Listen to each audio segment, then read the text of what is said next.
Shalom para pemirsa Katolik dimanapun kita berada. Hari ini kita masuk kembali lagi dalam sesi renungan harian. Sebelum kita masuk ke dalam renungan harian kita pada hari ini, kami perlu mengingatkan kembali beberapa hal, yaitu bacalah teks kitab sucinya pada deskripsi video. Lalu dukunglah channel ini dengan menekan tombol like dan subscribe serta bunyikan lonceng notifikasi.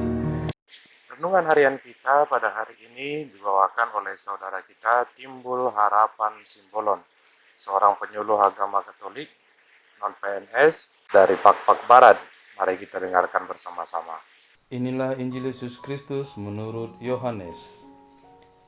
Dalam amanat perpisahannya, Yesus berkata kepada murid-muridnya, "Jikalau penghibur yang akan kuutus dari Bapa datang, yaitu roh kebenaran yang keluar dari Bapa, ia akan bersaksi tentang aku. Tetapi kamu juga harus bersaksi, karena kamu dari semula bersama-sama dengan aku. Semua ini kukatakan kepadamu, supaya kamu jangan kecewa dan menolak aku. Kamu akan dikucilkan, bahkan akan datang saatnya bahwa setiap orang membunuh kamu akan menyangka bahwa ia berbuat bakti bagi Allah. Mereka akan berbuat demikian karena mereka tidak mengenal baik Bapa maupun aku.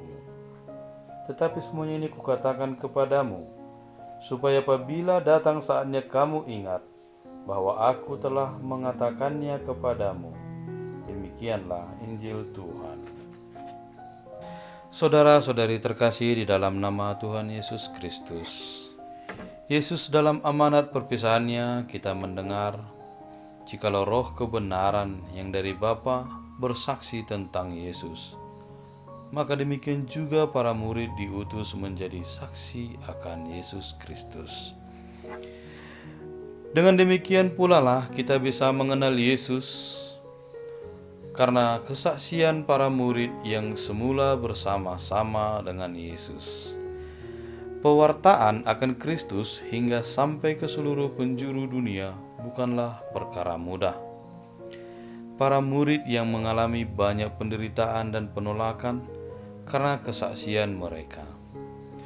Namun Yesus yang hidup di dalam hati para murid menjadi sumber kekuatan sejati, sehingga kita percaya pada Kristus saat ini menikmati buah kesaksian para murid. Saudara-saudariku yang terkasih, kita pun saksi Kristus pada masa sekarang ini. Kesaksian para murid adalah suatu bentuk dari kekaguman para murid terhadap Yesus, baik itu karena perkataan dan perbuatan, serta bentuk sapaan Yesus terhadap orang yang dipandang hina dan tercela pada masa itu. Bentuk kekaguman karena perkataan dan perbuatan bisa kita lihat ketika Yesus menyelamatkan Magdalena.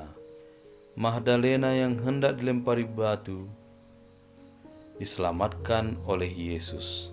Sekalipun Yesus tahu Magdalena merupakan seorang wanita pendosa. Atau bentuk kekaguman kita karena sapaan Yesus yang datang ke rumah Sakeus, seorang pemungut cukai yang dipandang hina. Ada begitu banyak bentuk kekaguman kita terhadap Yesus.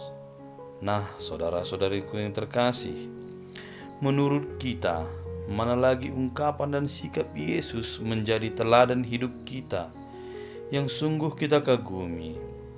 Karena bentuk kekaguman kitalah, maka kita mampu menjadi saksi Kristus. Keselamatan adalah buah dari kesaksian kita. Seseorang yang disentuh karena kesaksian kita, dia diselamatkan. Dan yang pada akhirnya ia boleh menjadi saksi Kristus yang hebat. Hal itu bisa kita lihat pada hidup Rasul Paulus.